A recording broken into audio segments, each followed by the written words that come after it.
las personas creen Sí. que los problemas de dinero se solucionan con más dinero. Y no hay nada más falso que eso. Los problemas de dinero no se solucionan con más dinero, se solucionan con inteligencia financiera. Que no te controle el dinero, sino tú controlas el dinero. ¿Qué le dirías a la gente que le cuesta tanto trabajo retener? Hay muchas personas que es porque tienen miedo a tener éxito, tienen miedo al dinero, tienen una aversión al dinero, que vienen de familias en las cuales decían, mira, alguien va en un supercarro, ese debe ser corrupto, estar en cosas prohibidas, tal. ¿Cuál es el negocio de las tarjetas de crédito y de los bancos? Justamente los intereses. Todo el dinero que existe en el mundo solo está impreso en billetes como el 3%. ¿Alguna vez has intentado retirar una cantidad grande de efectivo en un banco? Si tú vas a pedir $100,000, no van a tener esa cantidad de dinero o no te la van a poder dar en ese momento. Hoy se escucha mucho, Cristian, que estamos en recesión, no estamos en recesión. Nadie puede saber qué viene en el futuro. Mi opinión es que va a venir una crisis súper grande, porque lo que está haciendo Estados Unidos en tema monetario es extremadamente irresponsable. Si observas que se viene una crisis en 2023, ¿en qué debemos invertir en 2023?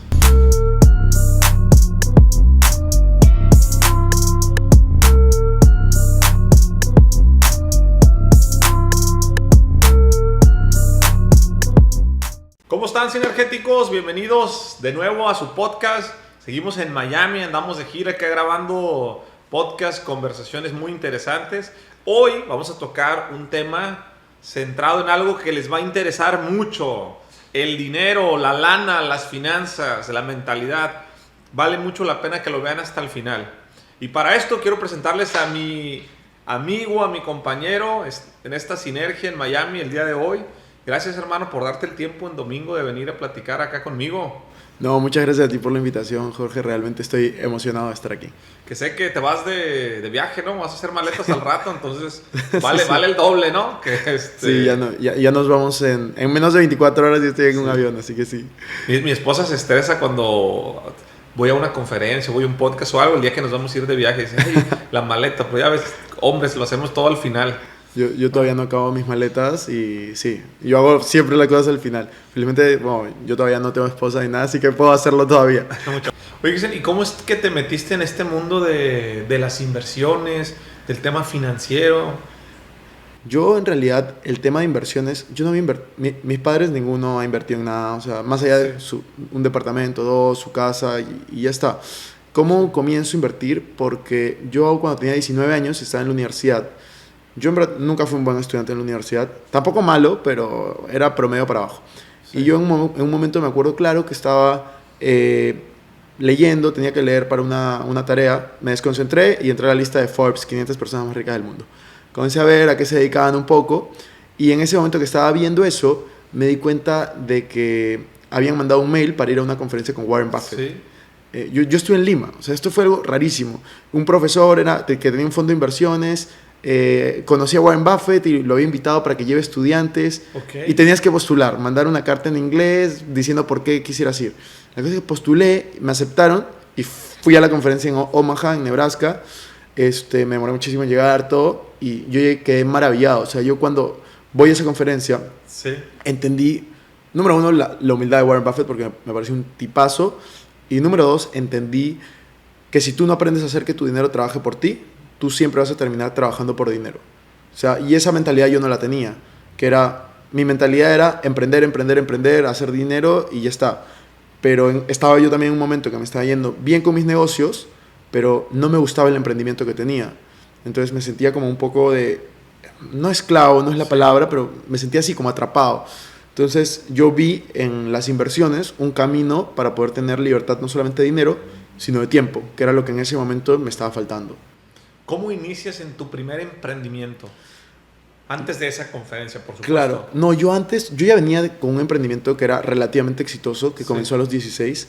No sé si esos fueron mis inicios, porque yo era el típico que en el colegio compraba y vendía cosas. O sea, lo que sea, compraba y vendía. Sí. Me acuerdo, cuando habían fiestas, yo compraba 10 entradas, me regalaban la onceava, pero yo no compraba 10, compraba 50, 60 y se lo vendía a todas las personas que podía. Y ganaba un poco de dinero. Sí. Entonces, a los 16 yo comencé un negocio primero compraba al por mayor, pulseras de silicona, relojes de silicona, accesorios para gente súper joven que está en el colegio y lo vendía. Sí. Y luego un amigo me enseñó a importarlo desde China lo importé desde China y comencé a distribuirlo a todo el Perú. O sea, en ese momento, Facebook, 2011 por ahí, Facebook estaba de moda y comencé a hacer unas publicaciones, porque no todos usaban Facebook, que tenías un alcance orgánico gigante, Sí. y comencé a tener distribuidores en todo el Perú. O sea, yo hice una estrategia del estilo, compra 10 y te doy un descuento de 20%, pero no lo vendía como para que tú compres 10, sino para que tú vendas 10 y ganes. Y así, ¿no? Hacía como una escala de descuentos. ¿Y quiénes eran mis clientes? Era súper raro porque todos mis clientes eran menores de edad. O sea, yo le vendía o sea, mis distribuidores no eran tiendas, no eran como adultos, eran los niños de tercero, cuarto y quinto secundaria que querían hacer dinero. Entonces, ellos no tenían dinero, tenían que pedirle el dinero a sus papás. Y yo como me acuerdo haber hablado con un montón de papás, yo tenía 15, 16, y les explicaba como, hey, como, este es el modelo, esto está de moda, se lo voy a dar con descuento, la idea es como que lo vendan y que obviamente generen dinero. Y así como comenzaron a comprarme, como en cantidades ya respetables.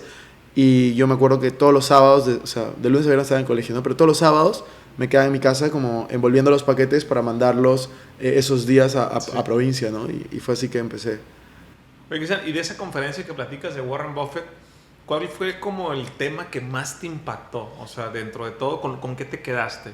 Mira, la verdad que no fue una conferencia, sino fue un preguntas y respuestas. Ok. O sea, que al comienzo me acuerdo que Warren Buffett dio unas palabras y tal, pero luego fueron 2 horas y era preguntas, respuestas, preguntas, respuestas. Y yo no me acuerdo casi de nada de ese preguntas y respuestas. Yo lo que me acuerdo es cómo yo me sentí y o sea, el mensaje caló en mí. O sea, si me dices una frase o algo, no me acuerdo, pero yo lo que sí me acuerdo es, primero, o sea, lo que te decía de la humildad, para mí me pareció brutal, porque yo a los 19 tenía una idea de el millonario es el que tiene el mejor reloj, la mejor ropa, el mejor carro, y no sé, que hace ciertas cosas. Warren Buffett no era así. O sea, Warren Buffett, yo siempre le digo, es el abuelito de cualquiera de nosotros, podría serlo, y vive en la misma casa hace 40 años, mismo carro hace un montón de años, que es un carro normalito. Entonces, me parecía como eso, número uno. Y dos, dejaba muy en claro él que a él le hubiera gustado comenzar a invertir antes. Y él comenzó a invertir a los 13 años. Yo tenía 19, entonces yo como que en ese momento, o sea, no me sentí mal, pero fue como, ¿qué estoy haciendo? ¿Por qué no estoy invirtiendo? Entonces, fue ese el mensaje, como comenzar a invertir, comenzar a hacer que tu dinero trabaje por ti. Y por el otro lado, para ser sincero, en ese momento, a los 19 años, yo tenía un ego bastante grande ya en el sentido negativo, porque me estaba yendo bien en los negocios y como justo me había ido bien en mi primer negocio, yo pensaba que toco algo, se vuelve oro, me va a ir increíble. Obviamente luego aprendí que no era así, tuve como 10 emprendimientos que me fueron súper mal, pero realmente aprendí eso, o sea, humildad, número uno, y dos, la importancia de comenzar a invertir joven. Qué buen tema. La importancia de invertir siendo joven, porque quiero hablar un poquito de inversiones, sobre todo con el tema de la juventud, que tú eres una figura autorizada por la edad que tienes, pero antes de eso me gustaría que me platicaras qué es la inteligencia financiera, ¿cómo la ves tú? Yo creo que es el símil de la inteligencia emocional, ¿no? La inteligencia emocional es que también puedes manejar tus sentimientos, manejar tus emociones. La inteligencia financiera es que también puedes manejar cualquier tema relacionado al dinero, ya sea cómo ahorrar, cómo invertir. La inteligencia financiera para mí es poder tener esta destreza de hacer que tu dinero trabaje por ti. O sea, que tu dinero trabaje por ti, que tú puedas estar tranquilo con ello. Es decir, que no te controle el dinero, sino tú controlar el dinero, sin importar cuánto dinero tengas. Que lo mismo pasa con la inteligencia emocional, que es, no importa qué emoción tengas, lo importante es tú controlar esa emoción y no que esa emoción te controle a ti. Entonces yo lo veo como muy, muy parecido con el tema de inteligencia financiera. Yo creo que todos deberíamos de... Es esa clase de cosas que justo hablaba el otro día, que es eso de... Deberían de enseñarlo en el colegio, deberían de enseñarlo en la universidad, pero gracias a que no lo enseñan, aquí estamos los creadores de contenido de finanzas. Entonces, sí, es eso. Oye, ¿cómo no nos lo enseñan? ¿Cómo podemos mejorar nuestra inteligencia financiera? Leyendo, escuchando, experimentando, yendo a conferencias, contratando asesores, pero asesores no que hagan las cosas por ti, sino que te expliquen cómo hacer las cosas. Yo creo que esas son las únicas formas, ¿no? Ya sea a través de experiencias propias o experiencias de los demás. Pero, o sea, yo, por ejemplo, para estar donde estoy, he tenido que priorizar ciertas cosas. O sea, yo soy de las personas que leo 30 páginas todos los días. O sea, te estoy hablando por año, yo leo 40, 50 libros, dependiendo de qué libros escoja, durante los últimos 7 años. Yo todos los años voy a conferencias, yo todos los años, y todos los días, de hecho, escucho podcast. Entonces, me parece genial, porque todos los días yo mejoro un poquito. O sea, no te digo que hay un gran cambio, pero poco a poco, pero de manera constante, ¿no? Entonces, yo creo que cualquiera puede hacer eso hoy en día. ¿Cuál es tu rutina de aprendizaje? Me interesa mucho eso y que sobre todo que lo escuchen los jóvenes. Lees 30 páginas, escuchas podcasts, vas a conferencias. Hablaste de una palabra que me encanta, que dices priorizo. Sí. Pero ¿cómo lo haces? ¿En un día a día? ¿Tienes algún método? Sí, yo tengo un plan. O sea, okay. Yo cuando tenía 21 años fui a una conferencia con John Maxwell y me quedó esta frase y es: si tú no tienes un plan de crecimiento, tú solo vas a envejecer, pero no vas a crecer. Entonces, yo lo que hice fue, mi plan de crecimiento es una conferencia internacional por año, como mínimo. Obviamente, en las que esto lo tengo desde antes de ser speaker, entonces, obviamente, no cuentan en las que yo soy speaker. Sí. Tengo que ir a una como espectador. Después, 30 páginas todos los días, sin falta, las leo. Después, escuchar podcast. Mentiría si es algo que te digo que he hecho siempre, pero es algo que durante los últimos 12 meses probablemente comencé a hacer, porque hace 12 meses comencé a correr, agarré esta rutina y cada vez que corro, a mí me hace daño correr con música. Cuando corro distancias largas, porque me emociono y de ahí me canso. Entonces prefiero correr escuchando un podcast. Entonces, eso es algo también que hago. Todos los años, hace 2 años, contrato diferentes mentorías. O sea, contrato mentorías de distintos temas financieros. Yo, por ejemplo, tengo una coach para temas emocionales, que cada 2 semanas más o menos tengo reunión con ella. Dentro de mi plan de crecimiento también creo que podría estar escribir. Yo se ha vuelto costumbre mía escribir. Tengo una libreta, por ejemplo, de agradecimiento, que es algo que a mí me ayuda mucho para mantenerme concentrado. Entonces creo que iría por ahí. Ese es como mi plan de crecimiento ahora. ¿Y lo tienes desde los 21 años? No todo. Lo de leer sí, la conferencia sí, lo de los podcasts es reciente, el diario de agradecimiento es reciente, la coach hace 2 años y medio y lo de las mentorías hace 2 años y medio. O sea, como te decía, estoy en como mejora continua, ¿no? Sí, adheriéndole cosas al plan, ¿no? Hacer Exacto. Un plan todavía más poderoso. Obvio. Cuanto mejor te va, yo creo que tienes que ser más riguroso en los detalles.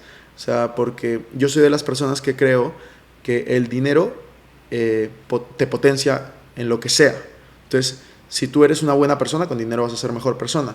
Pero si tú, por ejemplo, eres desordenado, con mucho dinero vas a ser muy desordenado porque amplifica lo que eres. Sí. El dinero es un amplificador. Entonces, conforme me ha ido mejor financieramente, estoy intentando como cuidar más detalles de mi vida. O sea, antes podía tener el lujo de no tener una coach, sí. Pero ahora que me va súper bien, siento que esto me ayuda a mantenerme concentrado, a mantenerme alineado con mis objetivos de vida, sí. Y priorizar mejor. Entonces, yo siempre creo eso, ¿no? ¿Cuál crees que ha sido el libro de todos los libros que has leído que más te ha marcado? Yo siempre recomiendo uno. Tengo varios. Yo tengo como 10 que me han marcado muchísimo, pero uno que siempre digo y que a mí me quedó marcado por el momento en el cual yo lo leí, es El Secreto. Yo leí ese libro antes de comenzar. Yo comencé a leer a los 21, en el sentido de... Antes de eso, yo había leído menos de 10 libros en toda mi vida. Porque yo en el colegio, en la universidad no leía. No me gustaba que me digan qué leer. Entonces, no lo hacía. Sí. Pero un libro que me dio mi mamá y que me marcó fue El Secreto. Porque yo en ese libro, que lo leí a los 15, 16 años, de hecho, lo leí antes de emprender. A los 15 años, 14 años yo lo leí.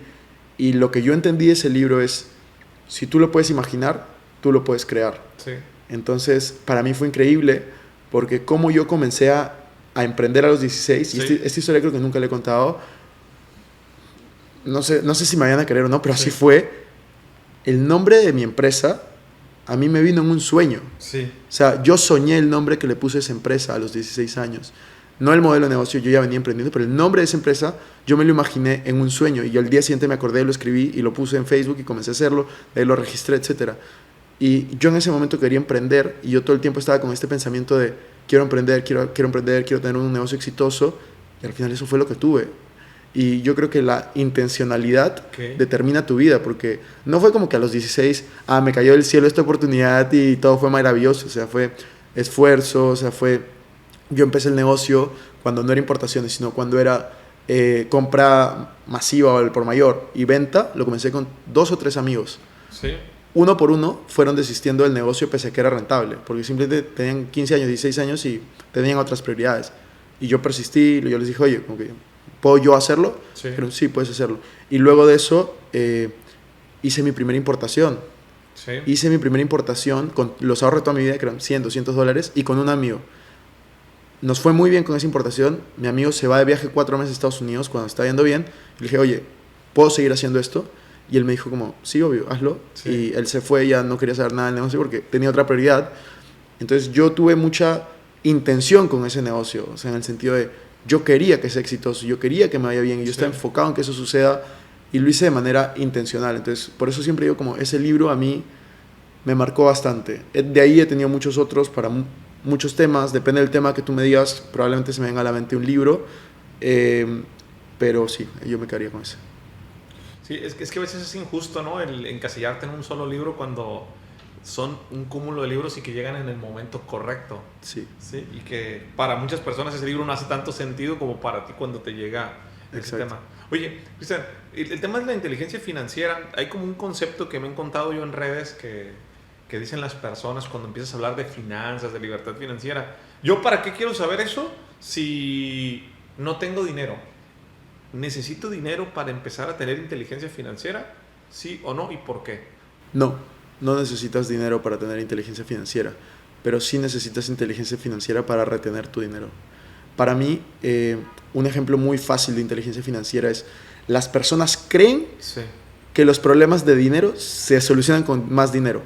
Y no hay nada más falso que eso. Los problemas de dinero no se solucionan con más dinero, se solucionan con inteligencia financiera. Entonces, ¿por qué lo digo? Y para poner una analogía es, si tú tienes un vaso de agua y el vaso tiene un hueco abajo, no importa cuánta agua le pongas, el vaso siempre va a terminar vacío. Sí. Si tú tienes un vaso de agua de manera correcta, sin ningún hueco, no importa qué tan poca agua le pongas, o sea, si está goteando, si hay un chorro, eventualmente terminará lleno. El vaso de agua es tu nivel de inteligencia financiera y el agua es la cantidad de dinero que tú eres capaz de poner. Es por eso que, por ejemplo, los futbolistas o deportistas o las personas que ganan la lotería automáticamente terminan quebrados, no todos, pero muchos, porque no tienen inteligencia financiera. Entonces, como ellos actuaban con poco dinero, actúan con mucho dinero. Y eso es algo súper importante que tenemos que aprender. Yo te lo decía, el dinero amplifica lo que eres. Si tú te gastas todo tu sueldo, todo tu ingreso, porque dices, no, es sueldo mínimo, 300, 400, 500, $1,000 al mes, no puedo ahorrar con esto, cuando tengas 10,000, 20,000, 50,000, vas a encontrar la forma de gastártelo. Y te lo digo no desde una suposición.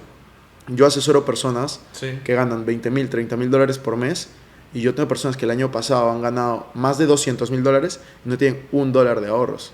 Obviamente, después de eso me contrataron y ya estamos trabajando en eso, pero es un tema de mentalidad. Y yo tengo personas que nunca han ganado más de 40,000 dólares al año en sus 30 y Sí. tienen un patrimonio de $500,000, $700,000 dólares. ¿Por qué pasa esto? Porque han tomado mejores decisiones financieras. Entonces, no importa cuánto dinero ganas, importa cuánto dinero eres capaz de retener, ¿no? Ah, qué bueno. ¿Cuánto eres capaz de retener? ¿Qué le dirías a la gente que le cuesta tanto trabajo retener? Yo tengo, no voy a decir los nombres, pero le mando saludos a mis amigos y por ahí tengo un compadre, 2 compadres que han ganado lana, familiares, pero nunca tienen lana porque les cuesta mucho trabajo. Por ahí decía un buen amigo que el que ahorra para mañana en Dios no confía. Y luego traen un bronconón. No, ¿Cómo empiezas? Cuando llega una persona contigo y trae ese problema, ¿qué empiezas a trabajar? mentalidad. O sea, yo estoy convencido de que el dinero, o sea, como tú haces algo, haces todo. Eso es algo que yo pienso. Y el dinero es simplemente una forma más de expresar la persona que tú eres. Entonces, si es que tú no eres capaz de retener dinero, hay muchas personas que es porque tienen miedo a tener éxito, tienen miedo al dinero, tienen una aversión al dinero, que vienen de familias en las cuales decían, el dinero no crece en los árboles, o que decían, mira, alguien va en un supercarro, ese debe ser corrupto, ese debe ser no sé, estar en cosas prohibidas, tal. O vienen de familias que te dicen, bueno, prefiero ser feliz a tener dinero. Cuando puedes tener, obviamente, las dos. Entonces, Sí. son temas de mentalidad muy arraigados desde pequeños. Entonces, es como darte cuenta de que tú puedes y mereces tener dinero. Tú puedes hacer que tu dinero trabaje por ti. Tú puedes comenzar a invertir. Tú puedes comenzar a tener un buen plan. Tú puedes hacer que sea una vida totalmente diferente, pero primero no tiene que cambiar lo externo. Primero tienes que cambiar tú. Si cambias tú, cambia Sí. tu mundo y cambia todo de la forma como lo percibes, ¿no? Cristian, si hoy tengo un poco dinero y quiero comenzar a invertir, ¿por dónde debo comenzar? ¿Cuánto es poco dinero? Ponme más o menos números. Vamos a decir ¿Entre cuánto y cuánto? entre 100 y $500. Es todo mi dinero. Perfecto. Yo lo que haría es, la respuesta más fácil, vamos a profundizar más, pero la respuesta más fácil es Sí. invierte en ti. Invierte en ti mismo. Cómprate libros, cómprate cursos, cómprate algo que te dé una habilidad para generar más dinero. Pero a la gente no le gusta escuchar eso. Quiere Exacto. algo que le dé dinero. Les dices que yo digo lo mismo, pero no, esa respuesta no les gusta. Yo lo que haría es lo que yo hice, empezar un negocio. ¿Qué Ok. negocio, Cristian? Comenzar a comprar y vender cosas. Compra algo con $100 y véndelo por 200, 300, 400. ¿Qué cosa tengo que comprar? Sí. Algo que tú conozcas, o sea, algo que tú sepas. ¿Te gustan los carros? Fíjate que puedes comprar dentro de esa industria, obviamente no te vas a poder comprar un carro, pero alguna pieza y luego la vendes. ¿Te gusta, no sé, el fútbol? Fíjate, tal vez puedes comprar una tarjeta coleccionable que las personas no conocen, a alguien que no sepa mucho, se lo compras y lo vendes por el doble o el triple.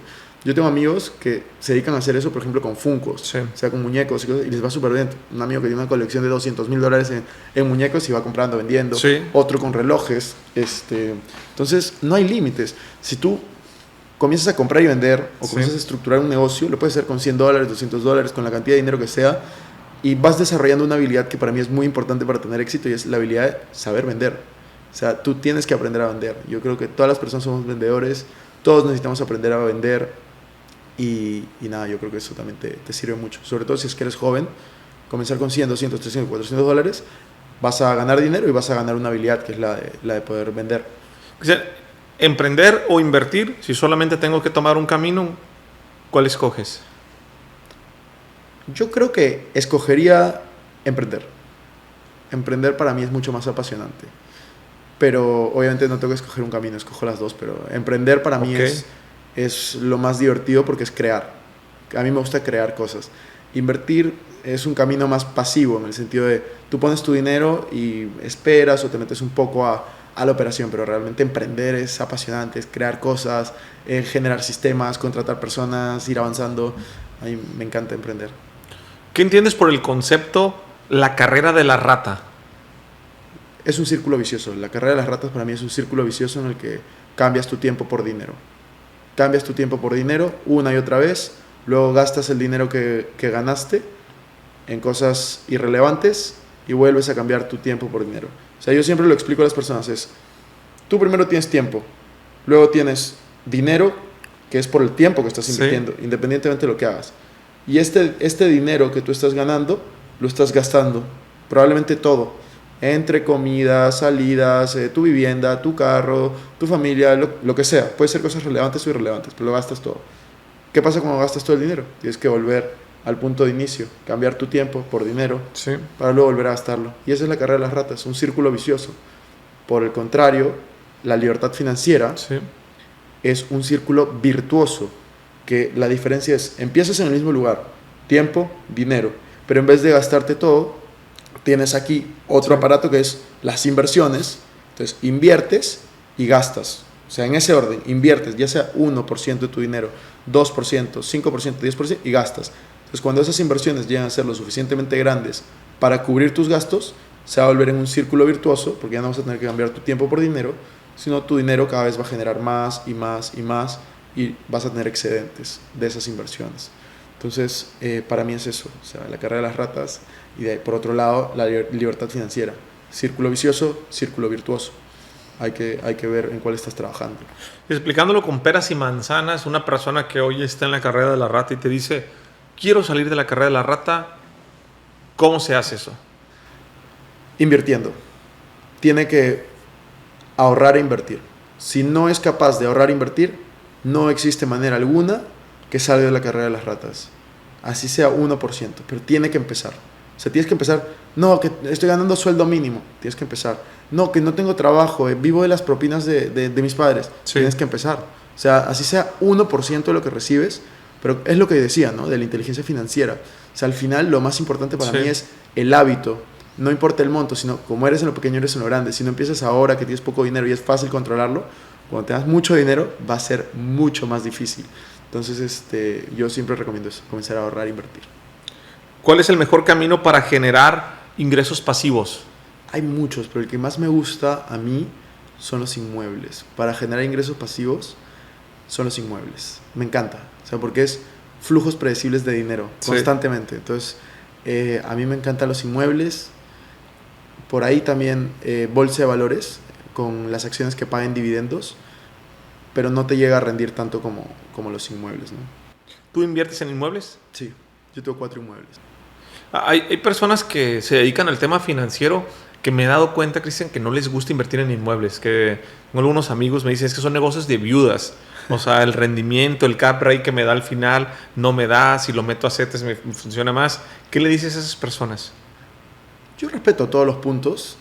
Yo considero que es una muy buena inversión porque te da flujos predecibles de dinero.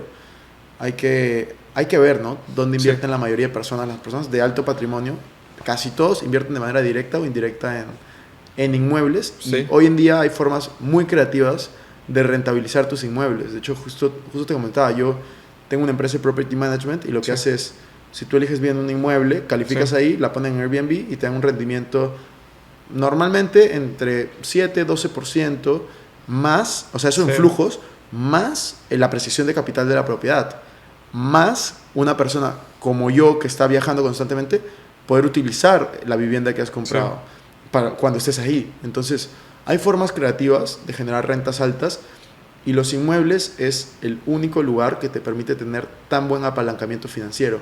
Si tú vas donde el banco, yo invierto también en bolsa, si tú vas donde el banco y le dices, préstame $100,000 para invertir en bolsa, te van a decir, no, o sea, ¿por qué? O sea, ¿qué te pasa? Si tú vas y le dices, préstame $100,000 para invertir en un inmueble, te van a decir, bueno, pasa, siéntate, vamos a ver los números, y es mucho más probable que te lo aprueben. Entonces, no es casualidad. Yo creo que en la medida que tú sepas utilizar el apalancamiento financiero, en la medida que tú sepas ser creativo con tus inmuebles, puedes sacar rentabilidades, no te voy a decir altísimas, pero sí respetables, que te permiten tener estos flujos.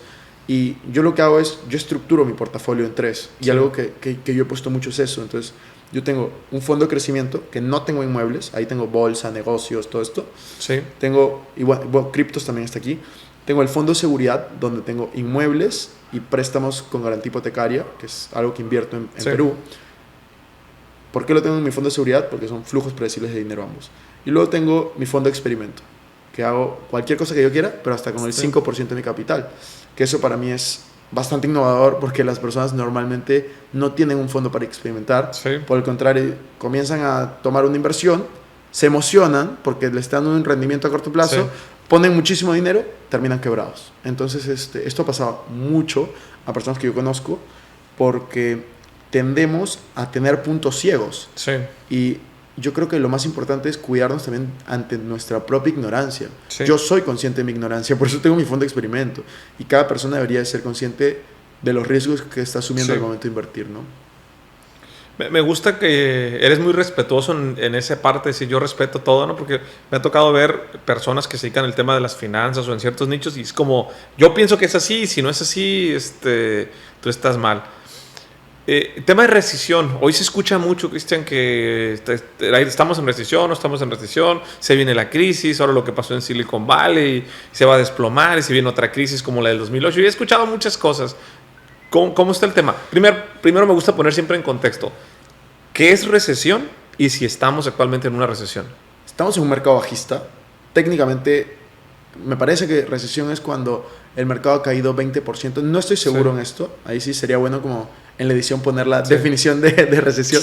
Bueno, por aquí. Aquí es cuando el equipo le va a poner recesión. Clan, clan, clan, clan. Exacto. Porque no me acuerdo la verdad, pero yo creo que técnicamente sí estamos.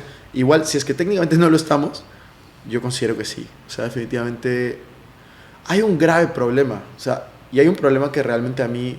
O sea, yo tiendo a no ser fatalista. Yo siempre digo, hay que seguir invirtiendo, pero hay que tener precaución en el sentido de no siento que sea un momento para invertir todo tu dinero. O sea, yo siempre digo, deberías de tener un fondo de liquidez. O sea, si tú tienes $1,000 y son los ahorros de toda tu vida, no metas $1,000. Tú siempre tienes que meter, yo por lo menos tengo siempre un fondo de liquidez de entre 10 y 40%. Sí. O sea, le estoy hablando, si yo tengo $1,000, tengo de 100 a $400 que los tengo casi en efectivo o algún instrumento similar a efectivo que me permite en cualquier momento, si yo veo una bajada grande, comenzar a comprar poco a poco. Y esto no es una estrategia que yo me he inventado. Fíjense, Warren Buffett. A Warren Buffett lo criticaban, que es para mí el mejor inversionista de la historia, top 5 hombres más ricos del mundo. Warren Buffett lo criticaban porque tenía, o sea, yo tengo un patrimonio pequeño. Warren Buffett tiene un patrimonio, o sea, su empresa, de 800,000 millones. Sí. Y tenía parados, sin generar casi rendimientos, 30%. Entonces estamos hablando de, eso te estoy hablando hace unos años. Llegó a tener mucho más antes y ahora ya ha comenzado a invertir. Pero yo sí, nadie puede saber qué viene en el futuro. Mi opinión es que va a venir una crisis súper grande, porque lo que está haciendo Estados Unidos en tema monetario es extremadamente irresponsable. Te apuesto a que la sinergia puede cambiar tu vida, así como lo escuchaste. ¿Qué tienes que hacer? Aprender a entender por qué 1 más 1 es igual a 3. En donde todo el mundo entiende el individualismo, pero no sabemos cómo trabajar en equipo, nace Sinergéticos. Mentalidad, capital social, networking, perdón, conexión, vulnerabilidad. Muchos conceptos que no he podido desempeñar en mis conferencias o que son muy largos o muy cortos en tema de YouTube, los reservamos para esta filosofía. Te presento al patrocinador oficial de este podcast. Te dejo un código aquí que se llama Sinergia para que tengas un descuento y lo puedas comprar. La verdad, hasta ahorita es el proyecto más bonito de mi vida. Dime qué piensas después de que lo leas. ¡Saludos! O sea, tú eres de México, yo soy de Perú.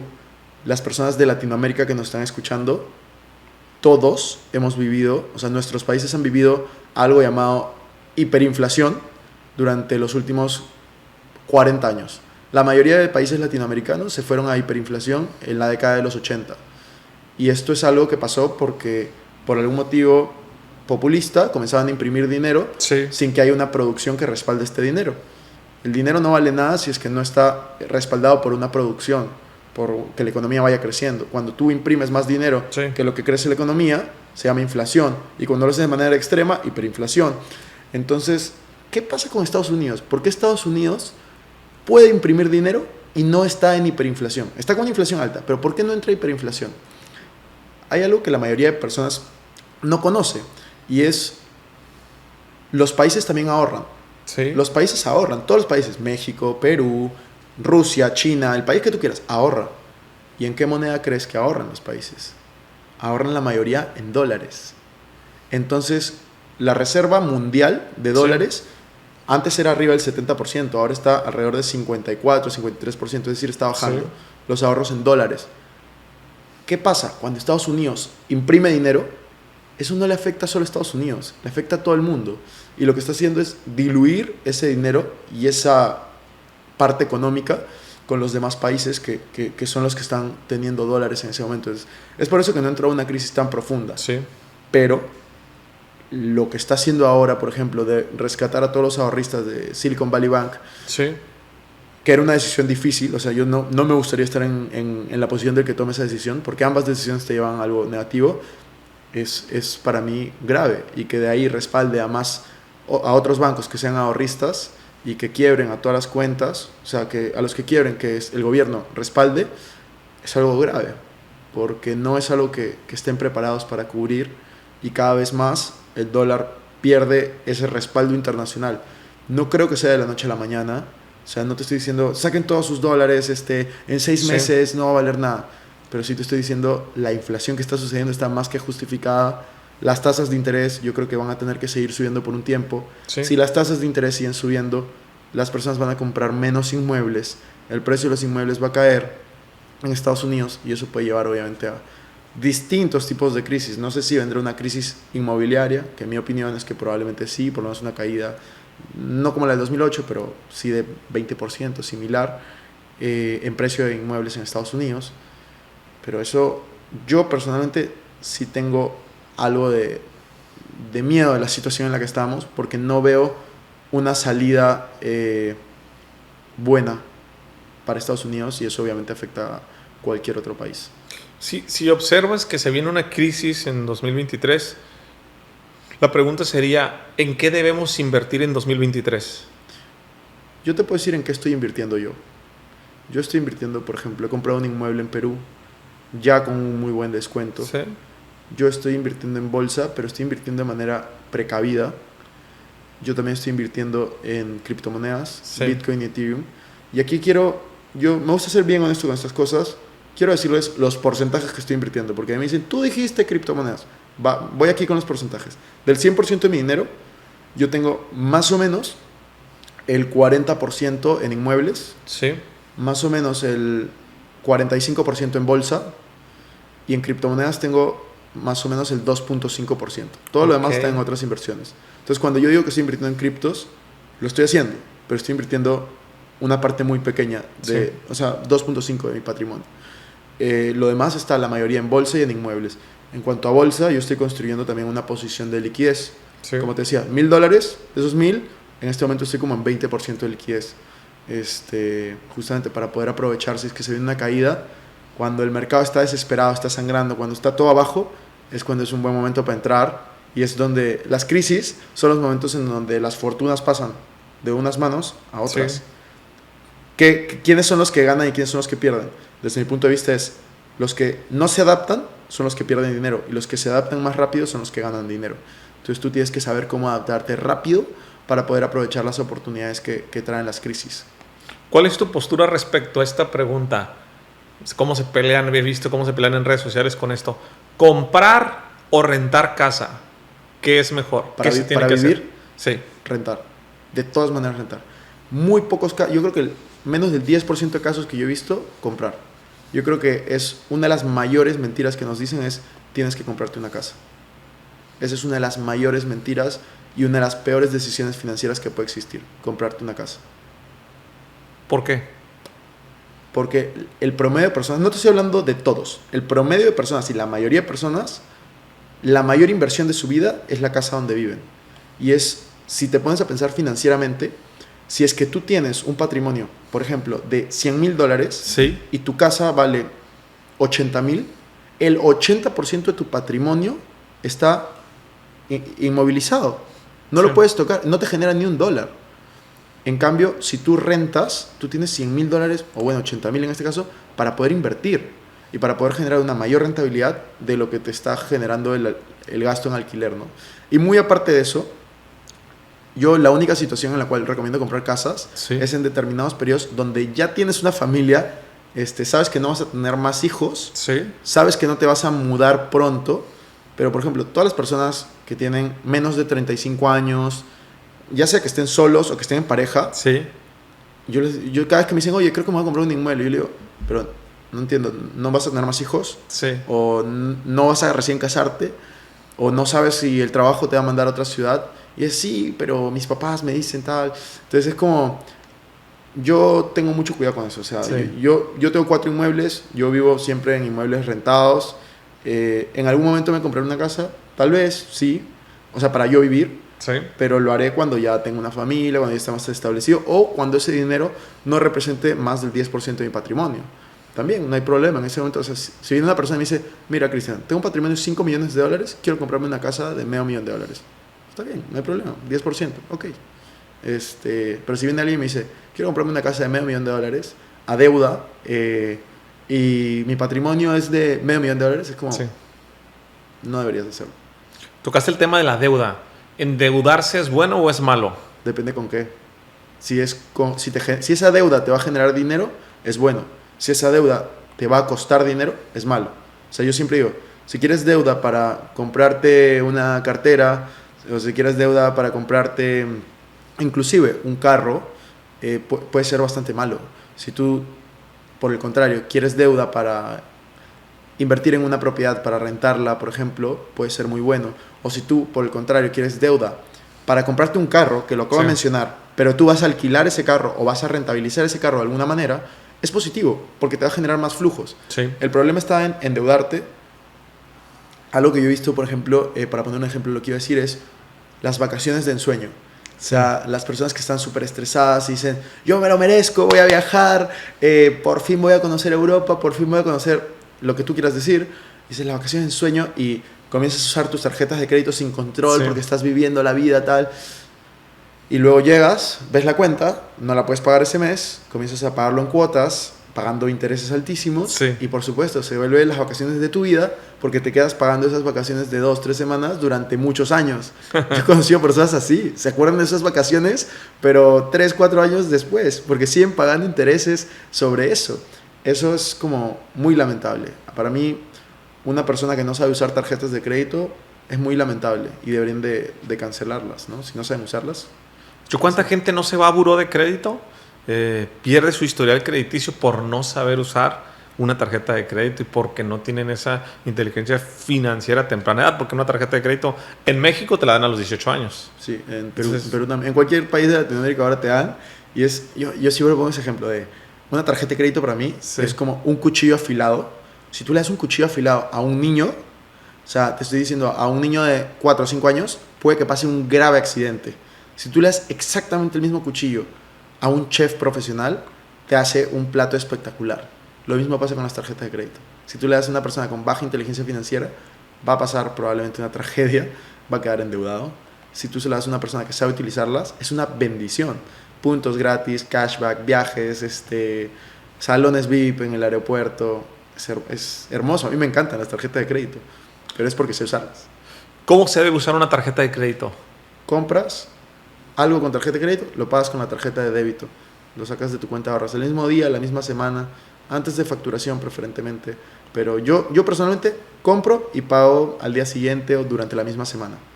Y yo gano puntos, tengo cashback, o sea, justo la semana pasada me dieron como $100 de cashback de una tarjeta que utilicé el mes pasado. Sí. Y es hermoso, o sea, porque es dinero gratis. Es dinero gratis. ¿Cuál es el negocio de las tarjetas de crédito y de los bancos? Justamente los intereses que le cobran a las personas que no saben usar esas tarjetas de crédito y también ganan una comisión por cada transacción que haces. Cada transacción que tú tienes, ellos ganan un pequeño porcentaje, pero el grueso del negocio es los intereses. Las tarjetas de crédito son las que tienen la mayor tasa de interés normalmente. Entonces, en México también son tasas muy altas y en Perú también. Entonces, imagínate cobrar 80, 60% al año. Sí. Es un negocio muy bueno que solo los bancos se lo pueden permitir. Y es por el otro lado un negocio muy malo para las personas que lo utilizan, ¿no? ¿Qué opinas actualmente hoy se ha puesto mucho de moda en el tema de redes sociales? Fíjate que yo tengo alrededor de 2 años y medio haciendo redes sociales y ahora me encanta lo que he estado construyendo. He conocido muchas personas, la verdad es que la mitad te puedo decir gente con muy alto grado de credibilidad. Y la otra mitad, gente dudosa, vamos a decirlo así, ¿no? Pero me he encontrado que muchas personas que tienen audiencia en sus redes sociales las utilizan para levantar capital o para hacer invitaciones, pero para esquemas que tú lo ves y dices, ay, no tiene estructura, vaya.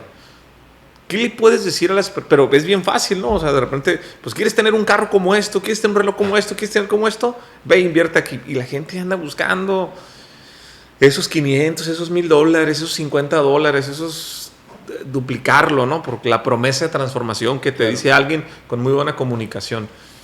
¿Qué le dices a esas personas en cuanto a en qué me tengo que cuidar o en qué tengo que poner atención a la hora de invertir en cualquiera de esos esquemas? Yo lo que les podría decir es, Warren Buffett, el hombre más rico del mundo, durante los últimos 30 años ha tenido un rendimiento promedio de alrededor de 20%. Si es que alguien te ofrece que te pueda dar rentabilidades arriba de 20% al año, es probable que sea difícil que pueda cumplir esa promesa. No significa que no exista, pero significa que es difícil. Si alguien viene y te ofrece rendimientos de 10% al mes, te puedo asegurar que eso no va a terminar bien. Si alguien te ofrece rendimientos que son difíciles de creer, es porque muy probablemente no sean verdad, por más de que puedan durar 2, 3 años, ¿no? Y si no, los invito a ver la película de Bernie Madoff, ¿no? Que salió hace poco. Entonces, bueno, la serie de película, documental, no me acuerdo. Pero me he visto todas esas. La de, ¿cómo se llama? House of Lies, creo que es el título en Netflix. Sí. Y la verdad, sí, o sea, que tengan mucho cuidado. Al final yo creo que alguna vez me dijeron esto, ¿no? Cuando una persona con dinero, poco o mucho, se junta con una persona con experiencia, la persona con dinero termina con una experiencia y la persona con experiencia termina con dinero. Sí. Entonces, tienen que aprender, poco a poco tienen que aprender, no arriesguen todo su dinero. Y lo que les decía, fondo experimento. Si van a probar en uno de estos esquemas que parecen muy dudosos, primero intenten no hacerlo, pero si realmente quieren hacerlo, que salga de su fondo experimento, que es máximo el 5% de su patrimonio, ¿no? Me gustó esa frase. De hecho, ya tengo, te la voy a tomar. Si el hombre, uno de los hombres más ricos del mundo, uno de los mejores inversionistas de la historia, tiene un 20% en su portafolio anual, pues la gente que llega y te dice, es que yo te doy el 8, el 10, el 15 mensual, pues algo no va a estar bien. Total. Yo cuántos esquemas he visto de gente que prometía 5% por mes y entraban con los ahorros de toda su vida. O sea, la locura no es entrar, porque puedes ser como un muy buen amigo tuyo, puedes querer creer, pero no pongas todos los ahorros de toda tu vida. O sea, pon un poquito si quieres. Cosa que si quiebra, que es muy probable que pase, o si cierra o desaparece o lo que sea, no terminas en la ruina. Terminas molesto, disgustado, lo que sea, pero normal, sigues a flote. Entonces, para eso está creado justamente lo del fondo de experimento, que yo creo que es súper útil y súper necesario que las personas lo conozcan. Sí. Oye, Cristian, ¿qué está pasando actualmente? ¿Cómo ves la situación económica ahora con esta semana, con el tema de los bancos en Silicon Valley, uno de los bancos más fuertes? Dices, la gente lo ve de fuera y dice, ¿cómo? O sea, licencia para robar, decían la otra vez en un meme en Twitter que se volvió súper viral. ¿Cómo está la situación?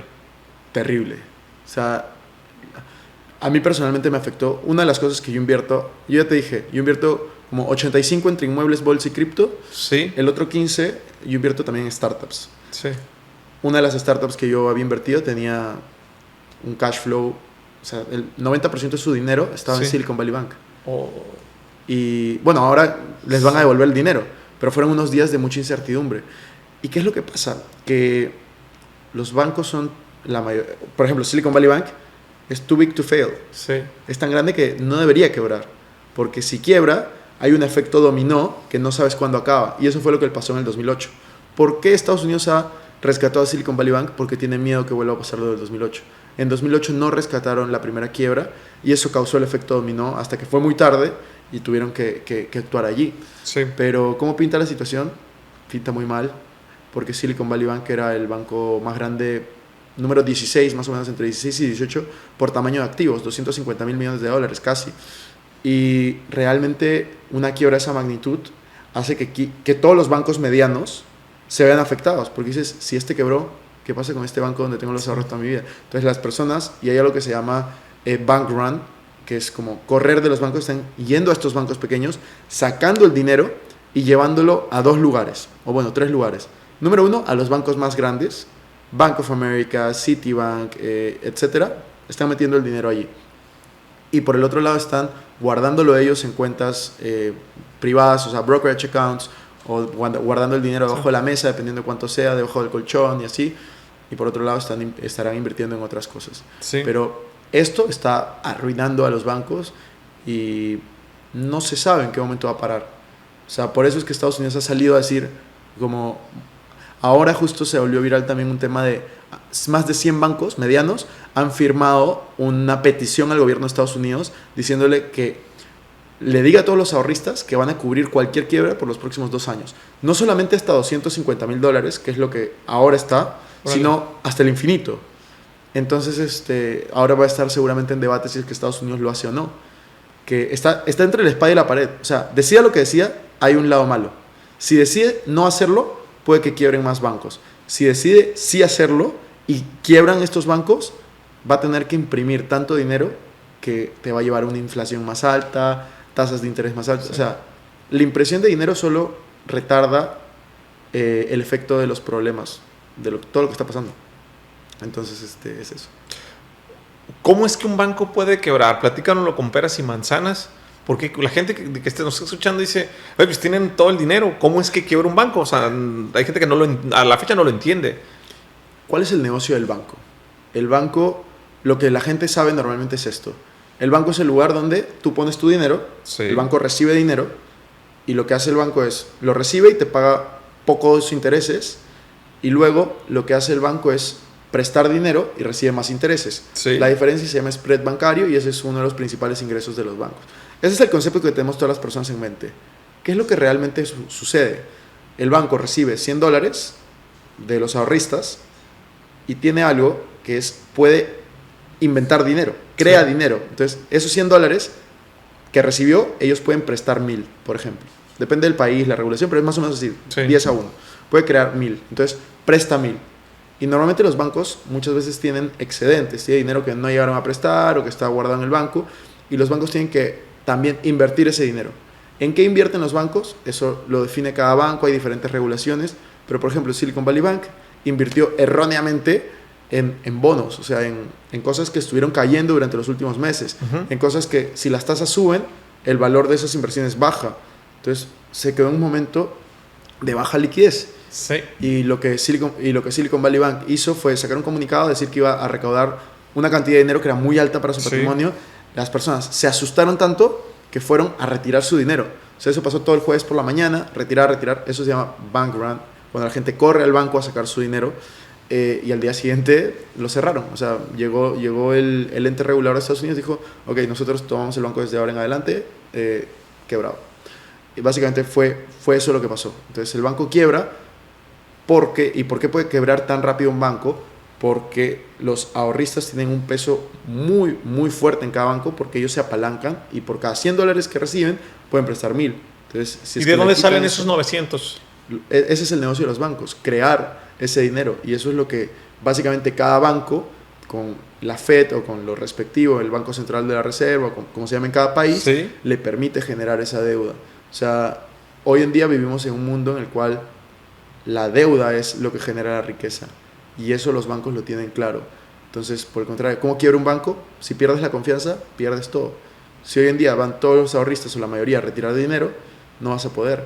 De hecho, justo el otro día leí un libro de eso. Si tú vas al banco, fíjate, tú tienes $100,000 en tu cuenta bancaria y tú le dices, quiero los $100,000, no vas a poder retirar $100,000 en efectivo, porque ellos no tienen ese dinero. Todo el dinero que existe en el mundo solo está impreso en billetes como el 3%. Todo lo demás no existe físicamente. Esos solo son los números que salen en tu celular y en las cuentas. Entonces, es súper importante que entendamos que estamos en un mundo que si tú no sabes controlar la deuda, no vas a poder generar riqueza. Tú tienes que conocer el tema de deuda. O sea, me estás diciendo que solamente está impreso el 3% del dinero que hay en el mundo. ¿Alguna vez has intentado retirar una cantidad grande de efectivo en un banco? Sí. ¿Te lo pudieron dar en ese momento? Te la hacen muy cansada. Te hacen llenar muchos papeles. O sea, en Perú, arriba de $10,000 tienes que llenar un montón de papeles. Si tú vas a pedir $100,000 o cosas similares, a menos que vayas a una agencia muy grande, no van a tener esa cantidad de dinero o no te la van a poder dar en ese momento. Entonces, imagínate, si tú vas un día y quieres retirar, por ejemplo, $500,000, $1,000,000, que obviamente no recomiendo hacer eso, peligrosísimo, nunca lo he intentado tampoco, pero si tú intentaras hacer eso, no te lo podrían dar porque no tienen esa cantidad allí. O sea, tendrías que esperar unos días para poder conseguirlo. ¿Los bancos son confiables? Yo creo que sí, son parte del pilar de la economía. O sea, si no existieran los bancos... Hay mucha gente que odia a los bancos. Si no existieran los bancos en este momento, la economía no sería tan dinámica como es. Que pueden mejorar totalmente. Que están siendo muchas fintechs disruptivas en muchos ámbitos totalmente. Pero yo creo que los bancos son necesarios y muchos de ellos sí están evolucionando y están haciendo cosas bastante buenas. Entonces yo no sería tampoco tan crítico de decir, no, los bancos son malísimos. No. O sea, todo lo que yo digo es cómo funciona la industria. No es como que sea malo. Es simplemente cómo funciona. Hay que entenderlo, hay que aprenderlo, hay que adaptarse y hay que aprovecharse de las cosas que podemos hacer del sistema. O sea, el sistema te permite hacer muchas cosas buenas, ¿no? Como que te presten dinero para comprar un inmueble o tener tarjetas de crédito, que puedas sacar cashback, puedas sacar puntos, o que puedas ahorrar, tener un depósito a plazo fijo. Todas esas cosas son positivas en la medida que tú sepas usarlo. ¿Qué es la bolsa de valores? Para mí es el mercado bursátil. Bolsa de valores, yo más lo relaciono. Mercado bursátil es un mercado en donde compras y vendes empresas, partes de empresas, participaciones. Cuando tú vas al mercado, puedes hacer las compras de alimentos, fruta, verdura, carne, etc. Cuando tú vas al mercado bursátil, que es la bolsa de valores, tú puedes comprar empresas, participaciones de Apple, Coca-Cola, P&G, Facebook, etc. Entonces puedes comprar, pero también puedes vender. ¿Qué necesito para invertir en la bolsa de valores? ahí hay dos preguntas. Para invertir en la bolsa de valores, solo necesitas crearte una cuenta en un broker que esté regulado, preferentemente. Yo prefiero los que están regulados en Estados Unidos, pero en cada país hay muy buenos. Y listo. Pones comprar, en unos 3, 4 clics puedes comprar y listo. Pero eso es lo que se necesita para técnicamente invertir en bolsa de valores. Realmente lo que necesitas para invertir en bolsa de valores con éxito, porque hay una diferencia ahí, o sea, hacer la inversión en bolsa de valores es muy simple. Hacerlo con éxito es complicado. Porque tú lo que tienes que hacer... ¿Cómo funciona? ¿Cómo ganas dinero en la bolsa de valores? Yo te voy a hablar de la filosofía de value investing, que es la que yo hago. Yo invierto a largo plazo. Yo no hago trading de compra, vende, 2 segundos, 5 segundos. Yo no hago eso. Eso es trading, yo no lo hago. Yo invierto a largo plazo. ¿Qué opinas de ese tipo de trading?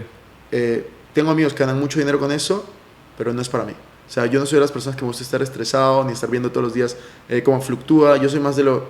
Creo que esta empresa va a crecer. Estoy dispuesto a estar aquí los próximos 5 años. Y listo.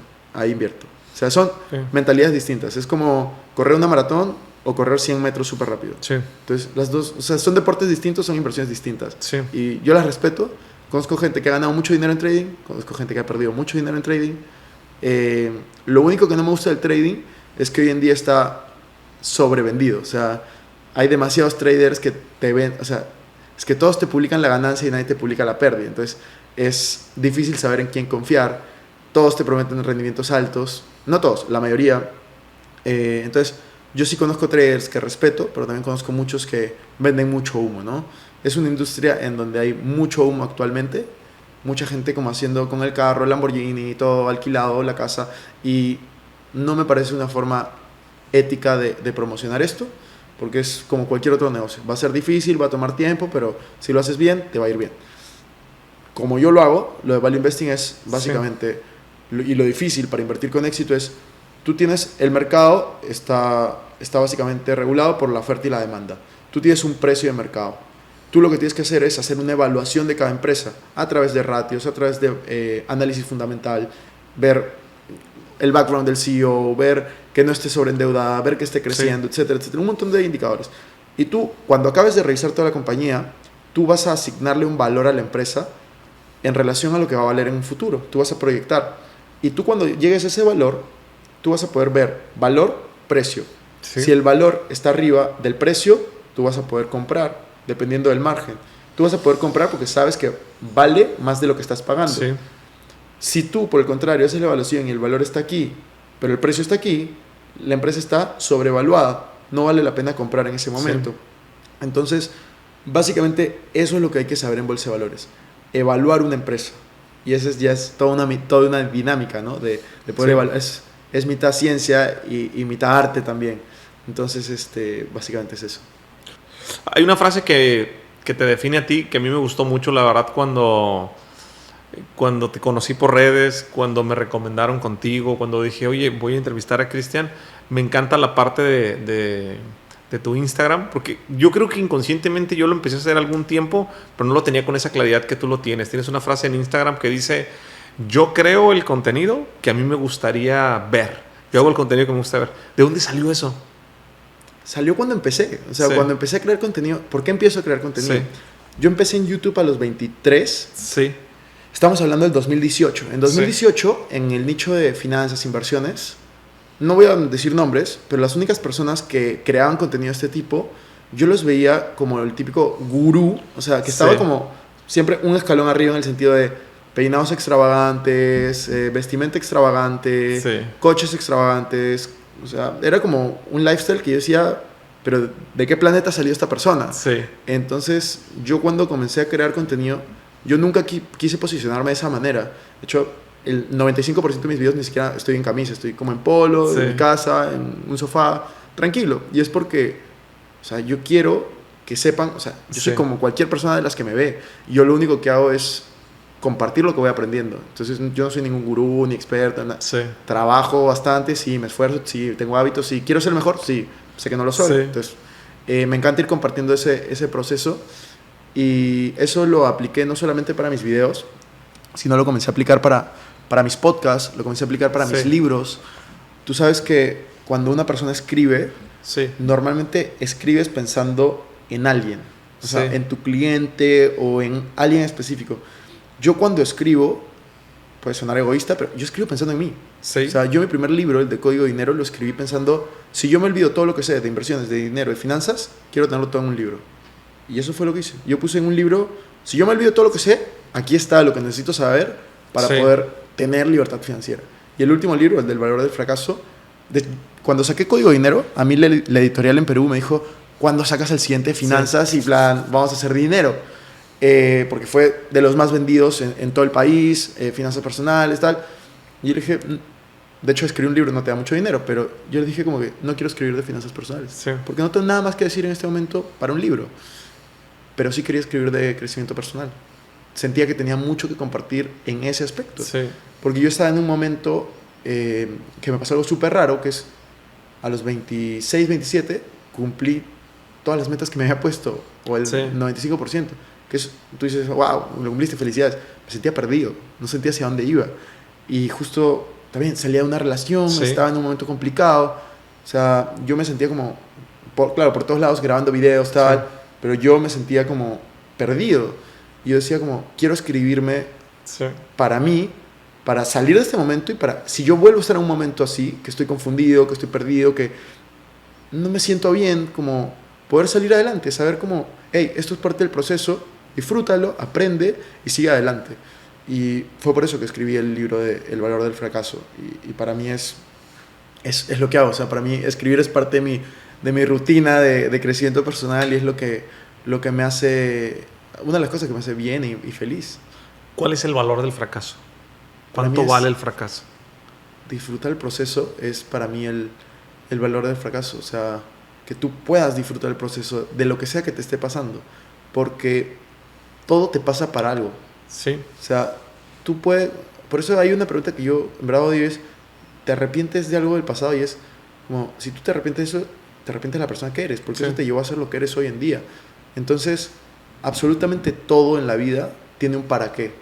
Y si es que tú eres capaz de encontrar el regalo en cada cosa que te pasa, tú puedes tener una vida extraordinaria. Sí. Entonces, para mí es eso, es poder ser capaz de identificar las situaciones con perspectiva y saber que gracias a esta situación, que puede ser dolorosa, que puede ser difícil porque los cambios traen dificultades, pero tú puedes salir adelante y tú puedes decidir, porque esto es como decíamos al inicio, intencionalidad. Tú puedes decidir ser tu mejor versión a través de un fracaso, ¿no? Y también una parte importante del libro es cuando hablo acerca de la diferencia entre fracaso y fracasado. Las personas creen que por fracasar son fracasados, algunos. Nada más alejado de la verdad. Cualquier emprendedor, de hecho esa es una pregunta que yo hacía en mi podcast, siempre decía, ¿qué opinas del fracaso? Todas las personas que yo admiro, todas las personas que yo entrevisté en mi podcast, todas han tenido algún fracaso. Y todas han salido adelante. Y es porque nunca creyeron que el fracaso los haga fracasados, sino el fracaso es parte del camino al éxito. La única forma de no fracasar es no hacer nada, no decir nada y no ser nadie. Entonces, sí, es eso. ¿Cuál sería tu top 3 de podcast que has tenido? De mis episodios. Que tú has entrevistado. Que yo he entrevistado. Me gustó mucho la entrevista con Mario Alonso Puig, que es de Madrid, porque hice lo que acabo de decir, que es crear el contenido que necesitaba. Yo le hice las preguntas que yo quería, o sea, que yo necesitaba escuchar de él en ese momento. Después me gustó mucho uno que hice hace poco con Yokoi Kenji. Yo tengo una amistad con él y nos pusimos a conversar de manera totalmente improvisada en mi sala y lo grabamos y fue divertido. Y luego un episodio que me gusta mucho es uno que yo grabé solo, sin invitado hace poco, que es uno que se llama Visión 2030, que justo estaba hablando, eso nació, varios de mis episodios de mi podcast nacen de conversaciones que tengo con amigos o personas que me rodean. Este en particular salió de una conversación que tuve con mi coach. Cuando estaba perdido, porque yo cuando tenía 19 años me planteé una serie de metas en muchos ámbitos de mi vida. Yo justo estaba en el mismo lugar de donde vi la lista de Forbes y escribí felicidad, y tengo todavía esta nota, escribí feliz y comencé a decir, ¿qué necesito para ser feliz? Y me puse ámbitos, familia, amigos, o sea, vida social, amor, negocios, y me puse un par más, no me acuerdo cuáles más, me puse un par más. Y justo ahora replanteé todo eso. O sea, volví a hacer ese ejercicio, pues, feliz, pero esta vez, en vez de plantearme objetivos que en ese momento me planteé cuando tenía 19 para mis 25 años, ahora, a los 27, 28, me lo planteé para el 2030, que es cuando voy a tener 36. Entonces, recopilé todo eso en un podcast y comencé a comentar qué objetivos tengo de vida, ¿no? Hacia dónde quiero ir, qué es lo que estoy haciendo, cómo lo hice, cómo fue esa introspección conmigo mismo.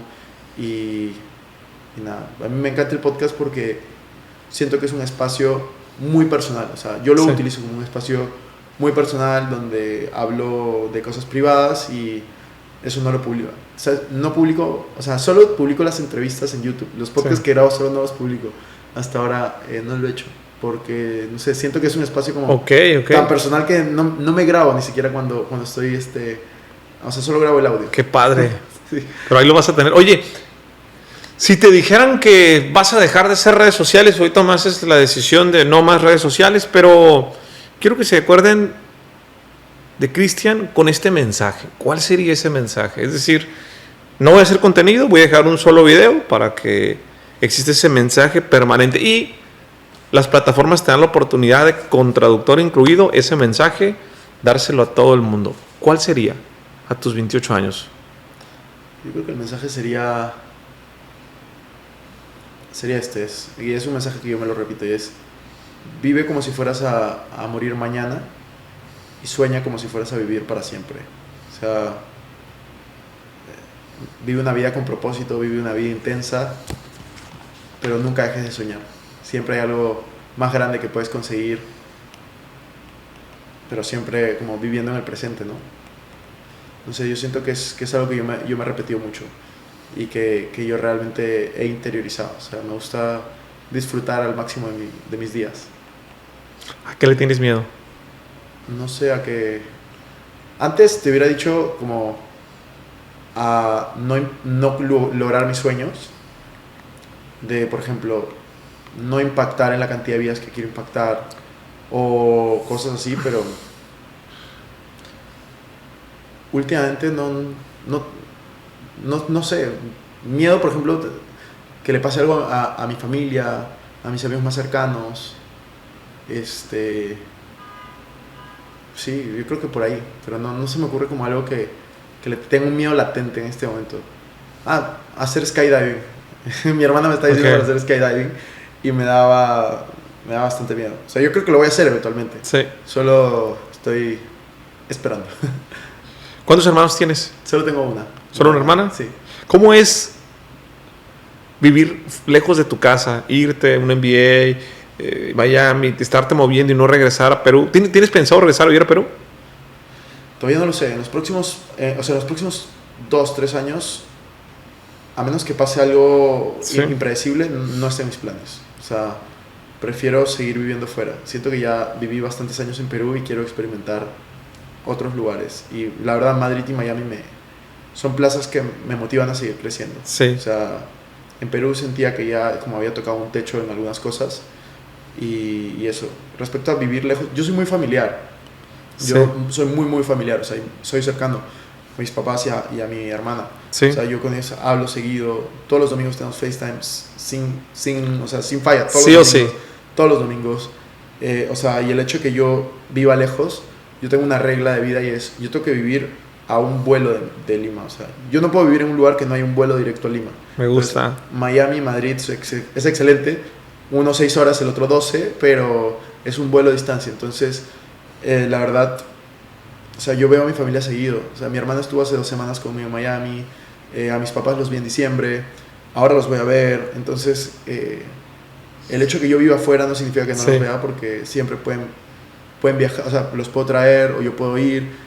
Y esa es una de las cosas que el dinero no compra la felicidad, no lo compra, pero te ayuda en varias cosas, ¿no? Entonces, yo creo que eso también es relevante. Tienes 28 años actualmente, has tenido éxito, has logrado todas las metas que te has propuesto. Ya no acostumbro preguntar en el podcast cuáles han sido tus errores, ¿no? Porque todo el mundo me dice que los errores son hermosos aprendizajes. De hecho, yo practico esa respuesta cuando me la hacen en alguna conversación, pero te quisiera preguntar, si pudiésemos prender la máquina del tiempo para que Cristian regresara, entre sus 18 y 19 años, cuando estabas con esa ego, con esa soberbia, que nos pasa a todos, la juventud es un defecto que se quita con el tiempo, para darte un consejo a ti de vida, de amor, de negocios, de lo que quieras, en un minuto, nos vamos con el carrito del futuro, regresamos, ¿qué te dirías? ¿Qué te dirías en un minuto a ti, a tus 18, 19 años? Que comience a leer antes. O sea, a mí yo siento que me cambió la vida la lectura. Sí. Yo me lamento haber empezado a los 21, 22 a leer. Antes era tan soberbio que pensaba que sabía todo, que no tenía nada que aprender, que era mejor que los demás porque me estaba yendo bien en ese momento determinado. Entonces yo diría, número 1, lee, porque de esa manera también expandes horizontes. Y lo segundo, rodéate de personas que admiras. Ok. Rodéate de personas que admiras. Tú sabes que uno de los momentos que a mí me cambia la vida es... A mí de pequeño me iba bien, y para tirar un poco de números y que vuelva la imaginación, voy a hablar solo de esa etapa, pero es... Yo a los 18 años, en mi mejor mes, yo llegué a hacer $10,000. Wow. Y eso, 18, 17. Sí. No era el promedio. O sea, en promedio podía ganar 2,000, 3,000, 4,000, igual. Era un montón de dinero. Era un montón de dinero. Un montón. Pero realmente luego cerró el negocio y comencé a estar, ¿no? desde cero. Y algo que yo aprendí en ese momento es: tienes que tener el ego controlado si es que también quieres crecer en otros ámbitos. Y allí fue donde yo conocí a un amigo que me mostró cuánto ganaba en un mes.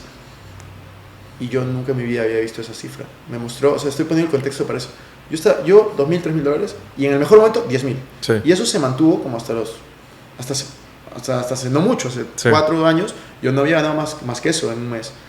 Y yo te puedo decir, hubo un momento cuando yo tenía 22, 23, que yo estaba ganando $2,000 más o menos al mes. Viene un amigo, me muestra lo que él ganaba, $50,000 por mes. Él era 2 años mayor que yo. Yo no lo podía creer, porque dentro de mi mente no existía la posibilidad de ganar ese dinero, porque yo no conocía a nadie, o sea, tan cercano, que haya ganado esa cantidad de dinero. Y en base a que yo me di cuenta que era real, se expandió mi horizonte. Y yo dije, es posible, y puedo lograr eso. Entonces, eso es lo que yo he venido practicando para cualquier cosa que hago en mi vida. Cada vez que yo veo algo, no hay nada imposible, todo lo puedes hacer. Pero tú tienes que rodearte de personas que admiras y que ya han logrado lo que tú quieres hacer. Yo hasta el 30 de enero del 2022, nunca en mi vida había corrido más de 10 kilómetros. Nunca. Y había corrido solo una vez 10 kilómetros cuando tenía 19 años. Que fue engañado por un amigo que me dijo, hey, vamos a correr. Ya, no corrimos. En abril del año pasado, del 2022, corrí mi primera media maratón, que son 21 kilómetros. Y en un buen tiempo. ¿Cómo lo hice? Le pregunté a alguien que ya lo había hecho. Y le dije, oye, ¿cómo que esto es posible? Yo en ese momento no estaba corriendo, estaba con sobrepeso, no sabía cómo correr, no tenía ni zapatillas para correr. Pero tomé una decisión con intención y me dejé guiar por personas que ya lo habían hecho. Me dieron un plan de entrenamiento y yo lo seguí. ¿Fue fácil? No, pero sí fue simple porque ya sabía el trayecto, ¿no? Tuve que hacer sacrificios y todo, pero ahora me encanta correr y siempre corro y es parte de mi rutina, ¿no? Para relajarme también. ¿Lo disfrutas? Me encanta, o sea, es que es mi terapia. Yo estoy estresado todo un día, me quedo en mi casa, ¿qué me ha pasado? Me quedo en mi casa todo el día trabajando, no he salido, y digo, ¿sabes qué? A correr. Y me pongo a correr un podcast y me puedo quedar 1 hora y media corriendo, caminando, depende de lo que esté haciendo, ¿no? Y de ahí cuando entreno para una media maratón ya es otro ritmo, pero sí. ¿Cuál es tu podcast favorito? En este momento, porque yo que escucho podcasts van cambiando por temporadas, creo que te va a pasar lo mismo. Eso. Yo escucho podcast en inglés más que nada, me encanta, y el que estoy escuchando ahorita se llama Successful, que no es conocido, tenía como 10 reviews, lo encontré porque había una charla de alguien que me gustaba ahí, básicamente pone extractos de conferencias de Tony Robbins, Bob Proctor, Napoleon Hill, John Maxwell, cosas así, de diferentes personas que admiro, y es como, me ayuda porque me abre la mente, o sea, de las personas que yo más admiro y que más me gusta escuchar, es Bob Proctor, Napoleon Hill, Tony Robbins, son personas que, o sea, Bob Proctor, me encanta la forma como él piensa, la forma como él explica ciertas cosas, por ejemplo, los cambios de paradigma, cuando te habla de las 7 leyes universales, o sea, que son temas como... En realidad, yo siento que son súper difíciles, pero lo habla de una manera tan simple que entiendo. Y aparte tengo también un poco de afecto porque él era uno de los maestros que salía en el libro del secreto. Entonces, es bueno. Dice, ¿qué significa para ti 1 más 1 es igual a 3? Yo creo que es justamente lo que haces, generar sinergias. Ajá. O sea, al final generar sinergias que en vez de sumar, multiplicas Sí. o llevas a la potencia algo, ¿no? Yo creo que es eso, poder generar más con lo que tienes. Sí, en Perú, que es donde eres originario, en México cuesta mucho trabajo el concepto de trabajar en equipo. De hecho, yo digo que a los latinos nos cuesta trabajar. En Perú, ¿qué tan buenos son para trabajar en equipo? Yo creo que estamos mejorando. O sea, Sí. yo en algún momento, no me acuerdo con quién hablé en un podcast de esto, y me decía, me preguntaba, ¿te gusta el reggaetón? Sí. Y yo, sí. Era un hombre de negocios. Sí. Y me decía, ¿sabes por qué los cantantes de reggaetón tienen tanto éxito? Y yo, no, ¿por qué? Y me decía, date cuenta, todos colaboran. Todos generan sinergias. Sí.